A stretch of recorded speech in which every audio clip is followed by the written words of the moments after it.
अंधेरीच्या country क्लबमध्ये junior miss India 2024 या महाअंतिम सोहळा पार पडलेला आहे। या कार्यक्रमाला अमृता फडणवीसांनी विशेष हजेरी लावलेली होती। 4 श्रेणींमध्ये स्पर्धेचे विजेते निवडून त्यांचा अमृता फडणवीसांच्या हस्ते गौरव करण्यात आला। सदर कार्यक्रमामध्ये 4 ते 15 वर्ष वयोगटातील मुलींना अभिनय आणि जाहिरात क्षेत्रात करिअर करण्यासाठी एक व्यासपीठ जे आहे ते उपलब्ध करून देण्यात आलेलं होतं। 20 राज्यातील 45 शहरातील हजारो स्पर्धकांमधून निवडलेले विजेते हे महाअंतिम फेरीमध्ये सहभागी झाले होते।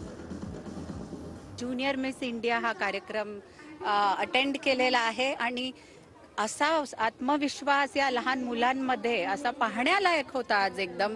आणि यांना ह्या जीवनाच्या टप्प्यात लहानपणीच ह्या लोकांनी ज्या प्रकारे हे प्लॅटफॉर्म दिलं ही खूप चांगली गोष्ट आहे, कारण पुढच्यासाठी त्यांची वाटचाल एकदम क्लिअर होते, क्रिस्प होते की त्यांच्यात काय आहे, त्यांचा कॉन्फिडन्स वाढतो आणि त्यांना एक सेल्फ असर्शन जे वाढतं त्यांनी ते खूप लवकर अचीव करू शकतात।